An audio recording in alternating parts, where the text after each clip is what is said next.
अस्सलाम वालेकुम दोस्तों, कैसे हैं? ठीक है। मैं ठीक नहीं हूँ। आज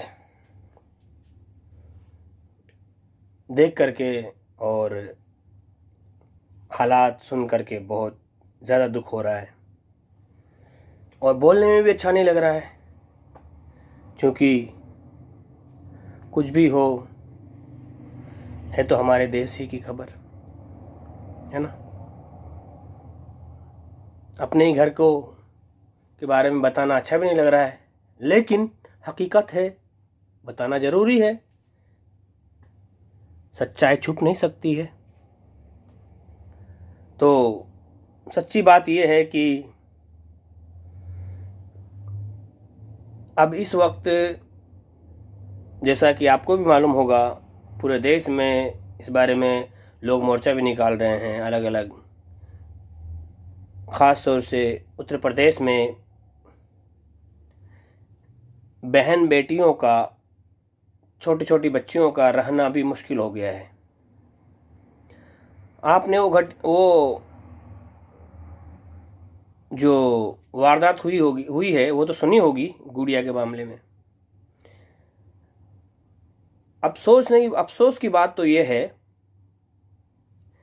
कि आखिर हम जिस पुलिस को हम अपने अपने अपने लिए सेव करने वाला समझते हैं, लेकिन अगर वो पुलिस योगी के हाथ में है, राम राज्य की है, तो इतनी इतनी नीच हो जाएगी राम राज्य की होने की बुनियाद पर, योगी के कंट्रोल होने की बुनियाद पर, कि सुअर भी उतना नीचे नहीं गिरेगा। बोल के बहुत बुरा लग रहा है, लेकिन हकीकत है। जी हाँ, सोचने की बात है कि हर दिन कुछ न कुछ नए नए कानून हमारे देश में आ रहे हैं, लेकिन बेटियों के साथ जो मामला, इतना बुरा मामला कर रहे हैं, उनके खिलाफ कोई कार्रवाई नहीं। उनकी गाड़ी नहीं पलटती, क्योंकि वो ना दलित है ना मुस्लिम है। असल वजह यह है कि स्वर्ण अगर गलत करे तो वो गलत नहीं होता। आप देखो यूपी में किस तरह से कानून तो बहुत जंगल की चीज हो गई। वहां तो आतंकवादी राज है योगी का, और बहन बेटियां, चूंकि योगी खुद आतंकवादी था पहले, जब आतंकवादी के हाथ में सत्ता आएगी तो वो तो अत्याचार ही करेगा, और क्या कर सकता है। तो बहरहाल जो पुलिस वालों ने हैवानियत की हद कर दी। हम सुनते थे कि सबसे नीच जाति सुअर होती है, ऐसा सुना करते थे हम बचपन से, लेकिन उत्तर प्रदेश का राम राज्य देख करके और योगी का जो बनाया हुआ राम राज्य है, उसको देख करके ऐसा लगता है कि नहीं नहीं, सुअर इतना नीचा नहीं है जितना कि योगी का राम राज्य है। जी हाँ, जब से योगी ने राम राज्य का ऐलान किया है, वहां न बेटियां महफूज है, नहीं लोग बुजुर्ग महफूज है, नहीं बड़ी उम्र की महिला, यहाँ तक कि छोटी छोटी लड़कियां जो है ना महफूज नहीं है। अगर कोई गवाही देने वाला होता है तो उसको जो उसकी गाड़ी पलट जाती है, टायर पंचर हो जाता है। जी हाँ, ये कहानियां होती है। अगर कोई गरीब का बच्चा है तो उसका इनकाउंटर हो जाता है, कोई दलित का बच्चा है तो उसका इनकाउंटर हो जाता है। लेकिन अगर योगी वाला ही कोई है स्वर्ण में से, तो न उसके ऊपर एनएसए लगेगा, न उसके ऊपर कोई कार्रवाई होगी। सोचने की बात है, 8-10 दिन जो है ना हॉस्पिटल में, एम्स में नहीं भेजा उसको, इधर छोटे मोटे हॉस्पिटल में डाल के रखा। क्यों नहीं भेजा? क्योंकि पुलिस वाले चाहते ही नहीं थे कि यह बच सके। उसका मजिस्ट्रेट के सामने बयान क्यों नहीं दिलवाया गया उससे? 8 दिन लग गया बयान लेने में पुलिस को। गले की हड्डी 3 जगह से टूट गई उसकी। रीढ़ की हड्डी काम करना बंद कर दी, इतना बुरा हाल किया है पुलिस ने उसका, बोलने में शर्म आ रही है। कमर के नीचे का पूरा ऐसा उसका काम करना बंद कर दिया था, और अभी जो है ना उसका इंतकाल भी हो गया। क्या यही राम राज्य है? हर चीज के लिए नए नए कानून बन रहा है, लेकिन बीजेपी के जो आतंकवादी है, बलात्कारी है, उनके लिए कोई कानून नहीं बन रहा है। ये समझ में नहीं आ रहा है। और जहां जहां बीजेपी का राज है वहीं बलात्कार बढ़ रहे हैं, और वो भी इतने बुरे तरीके से, और वहीं पुलिस आतंकवादी हो जाती है इतने बुरे तरीके से। जैसा कि हमने दिल्ली में भी देखा कि पुलिस ही कैमरा तोड़ रही है, यूनिवर्सिटी के अंदर घुस करके पुलिस ही बच्चों को मार रही है, और ऊपर से इल्जाम भी लगा रही है। और जिसने दंगे का मास्टरमाइंड है उसको जो है ना उसका नाम ही नहीं आता है, जबकि पुलिस के सामने वो जो है ना बोलता है। तो जहां जहां भी पुलिस बीजेपी के अंडर में है वहां वहां ऐसा क्यों हो रहा है? आप देखो,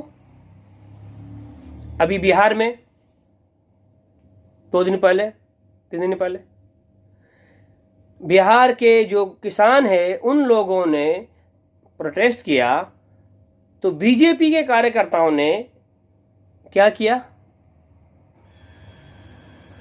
उसके बीजेपी ने अपना एहतजाज किया, किसके ऊपर? समर्थन में।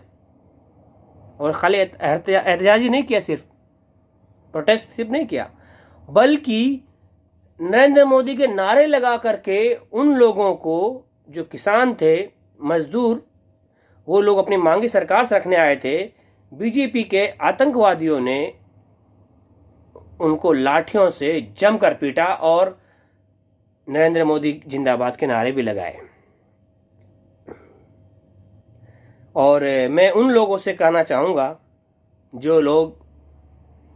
जिन लोगों ने धर्म को लेकर के बहुत ज़्यादा अपने आप को एक्टिव रखा और सरकार की हर बुरी चीज़ के ऊपर, हर बुरी बात के ऊपर पर्दा डाला, तो मैं तो आपसे कहता हूँ कि आप तैयार रहे, आप ही का नंबर आने वाला है। और जब तक आपका नंबर आएगा नहीं, आपकी औलाद का नंबर आएगा नहीं, आपको समझ में आएगा नहीं। क्योंकि मशहूर शायर ने कहा है, राहत इंदौरी ने रहमतुल्लाह अलैह, लगेगी आग तो आएंगे कई घर जद में, यहाँ पर सिर्फ हमारा मकान थोड़ी है। याद रखें, ये ख़ास तौर से उन लोगों के लिए है जो बीजेपी को इसलिए समर्थन करते हैं कि वो एक धार्मिक पार्टी है। ठीक है, आप धर्म की रक्षा करते रहिए, एक दिन आप अपने बच्चों की रक्षा के लिए तड़प तड़प कर मर जाएंगे, लेकिन आपके बच्चों की रक्षा नहीं होगी। जी हाँ, क्या आपको पता नहीं है वो गुड़िया जो थी, क्या वो हिंदू नहीं थी? उसको पुलिस वालों ने क्यों इतना बेरहमी से उसके साथ में इतना बलात्कार किया और पूरा गैंगरेप किया? उसके ऊपर एफआईआर दर्ज नहीं होती है, और तो और, क्योंकि राम राज्य है। राम राज्य मतलब आतंकवादी। इसलिए मैं कहता हूं, मैंने शुरू में कहा कि मैं सुनता था बचपन से कि सूअर सबसे नीच प्राणी होता है, लेकिन योगी का राज देख करके अब समझ में आ गया, नहीं, योगी का राज तो सूअर से भी नीचे चला गया। जी हां, योगी राज यानी सूअर भी जो सोच नहीं सकता है वो योगी राज में हो रहा है। और क्यों ना हो, योगी मशगूल है ना, धर्म बचाते रहो धर्म। एक दिन आएगा कि सब जितने भक्त थे, जैसे अभी बीच में बहुत सारे भक्त रो रहे थे, बोले हमारा पैसा यस बैंक में था, हम तो मोदी समर्थक थे 20 साल से 15 साल से, हमने तो ये किया था वो किया था उसके लिए, लेकिन आज हम जो है पूरी जिंदगी कमाई ले डूबा यस बैंक। बीच में भक्त हो रहे थे और भी कामों से, अलग अलग तरीके से।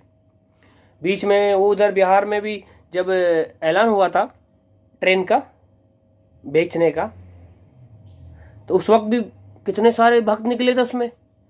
HP वाला जब बिका था, बेचने का ऐलान किया था, उस वक्त वो वही थे जिन्होंने नारा लगाया था, मैं भी चौकीदार हूं। करो चौकीदारी,